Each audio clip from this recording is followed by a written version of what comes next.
Injuries. Wrestlers have them all. There was a requested topic on because Triple H, he got injured in 2001 with his quad. He was in a tag team match with Stone Cold Steve Austin, a two-man power trip, and they were in a match with Chris Benoit and Chris Jericho. And people asked, like, what if he never got injured? Now, the funny thing is, a lot of people say that because of that quad injury, it actually benefited him a lot because when he returned at Madison Square Garden in, like, 2000, like, the middle of 2002, he had the biggest pop ever, That's like one of the Triple H's greatest moments was when he returned from his quad injury and had this huge pop from the crowd. And I actually kind of missed Triple H during that time because I didn't know where the hell he was. I was a kid then. But, what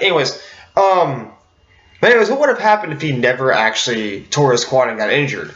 Because that was the whole alliance angle. Stone Cold, he went to the alliance, and it's like when Triple H had done the same thing. Here's what I think would have happened. If Triple H never got injured, I think, because Stephanie McMahon was the owner of ECW, according to that storyline, Shane owned WCW, Stephanie McMahon owned ECW. And I think that Stone Cold and Triple H would have both been part of the alliance, and both the leaders. Maybe one of them would have turned babyface. Well, also, I will tell you what would not have happened. I don't think Chris Jericho would have been the first undisputed champion if Triple H was around. Chris Jericho would have been a phase for probably that whole year. If you remember, Chris Jericho was kind of having a heel turn back and forth. He had his ego, anger tantrum problems. He faced The Rock at No Mercy and became the new WCW champion.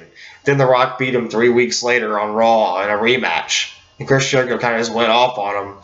Chris Jericho became a heel at the end of the whole alliance angle. He almost cost the WWE the Survivor Series match when he gave The Rock a codebreaker after Stone Cold pinned him, and The Undertaker had to stop him. So I think what would have happened was Triple H and Stone Cold would have been part of the alliance, and they would have been the ones who ran the whole alliance with Stephanie and Shane McMahon. I think that The Rock would have returned eventually and had a match with Triple H. I think that SummerSlam, I don't know what role Kurt Angle was going to play. I think SummerSlam was possibly going to be maybe because Booker T was a WCW champion. He would have probably still faced The Rock, and I don't. Come to think of it, maybe it was supposed to be Triple H versus Stone Cold at SummerSlam. I don't know because if Triple H was around, it would have added so much more star power. You know what I mean? Maybe it was supposed to be Stone Cold versus Triple H at SummerSlam. Maybe Kurt Angle and Stone Cold had a very good match at SummerSlam, actually. So I don't know much about what role Kurt Angle was going to play. I don't think Kurt Angle would have joined the alliance if Triple H was around. He would have been part of Team WWE.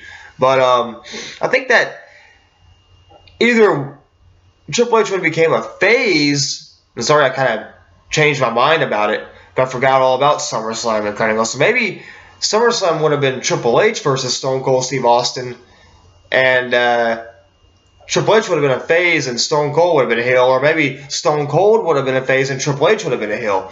Because during that whole pay-per-view invasion, maybe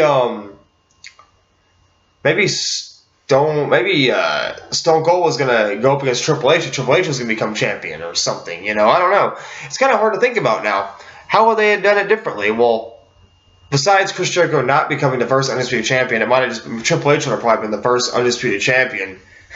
Because you know how Triple H is. It wouldn't have been Chris Jericho. Triple H probably wouldn't even run the Royal Rumble if he had never got injured. I don't think he would have won. He would have won the Royal Rumble eventually, like he did this year. He became the new WWE champion. So Triple H only won. He's won 2 Royal Rumbles now, but he probably would never have won one.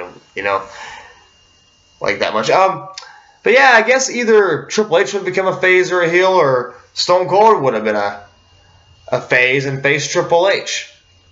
Yeah, I think that Triple H versus Stone Cold was supposed to happen at SummerSlam, and then it was going to be like one of them going to Team WWE, one of them going to Team Alliance, which would have been Triple H and Stone Cold as a face, because Stephanie McMahon was the ECW owner and they're in the Alliance angle, so possibly that would have happened.